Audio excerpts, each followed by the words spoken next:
I like to ask the question, how many of you have goals you'd like to achieve? And most people raise their hands.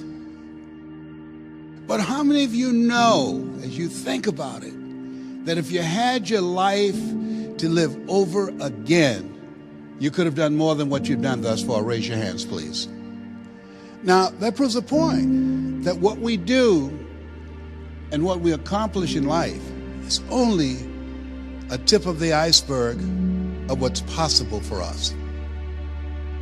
Most people fail in life because they do what I did for 14 years, aim too low and hit.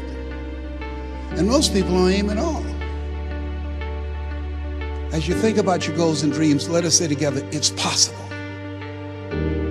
You got to believe, in spite of the circumstances, in spite of the adverse situations, in spite of the distractions of life, that it's possible that when you have goals and dreams, things are going to happen to you.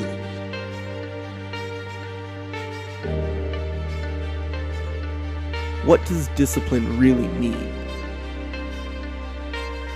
Discipline is the root of all good qualities, but you have to absolutely apply it to things outside of just waking up early. It's everything. It's working out every day, making yourself stronger and faster and more flexible and healthier.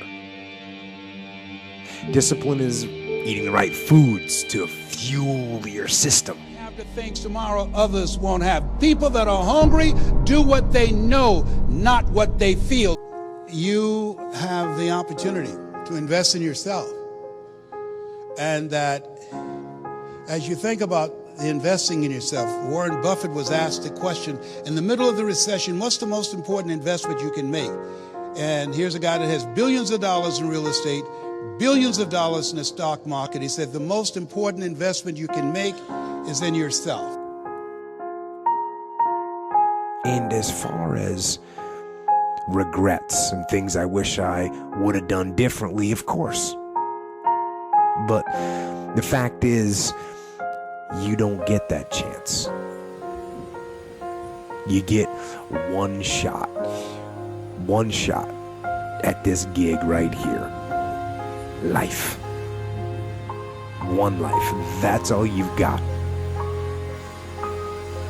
Manifest our greatness. I don't know what you want to do. I know everything I've said, you already know it. It's already a part of you. I haven't said anything that you don't know. It's common sense, but not common practice. So I'd like to leave this with you. I dedicate this to you, to your finishing strong, to your dream, and to the next greatest version of yourself. And it says simply this: if you want a thing bad enough, to go out and fight for it, to work day and night for it, to give up your time, your peace, and sleep for it. If all that you dream and scheme is about it, and life seems useless and worthless without it, and if you gladly sweat for it and fret for it and plan for it, and lose all your terror of the opposition for it, and if you simply go after that thing that you want with all of your capacity, strength and sagacity, faith, hope, and confidence, and stern pertinacity, if neither cold poverty, famish, or gulf, sickness or pain of body and brain can keep you away from the thing that you want, dogged and grim, you besiege and beset it. With the help of God, you'll get it. You have something special. You have greatness in you.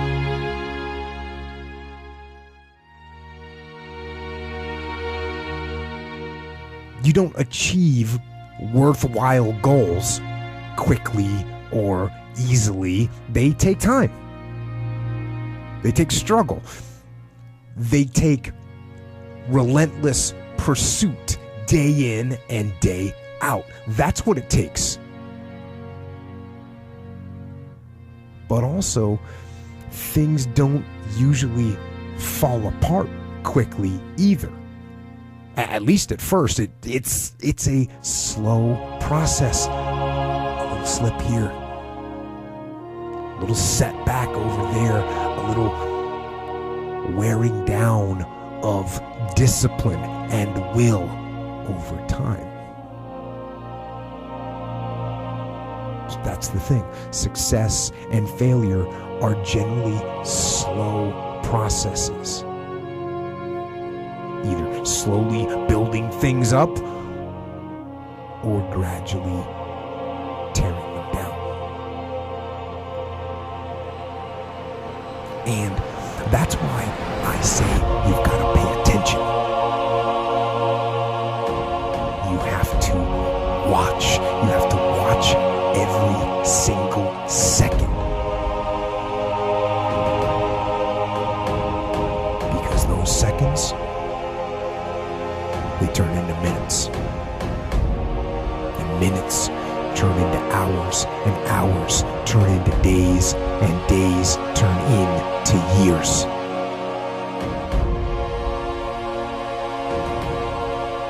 And so, that second that just went by, that counted. And so did that second. And so did that one. And in those precious seconds, you were either building or you were decaying. You were either gaining ground or you were losing ground in that second. And in every second. Every second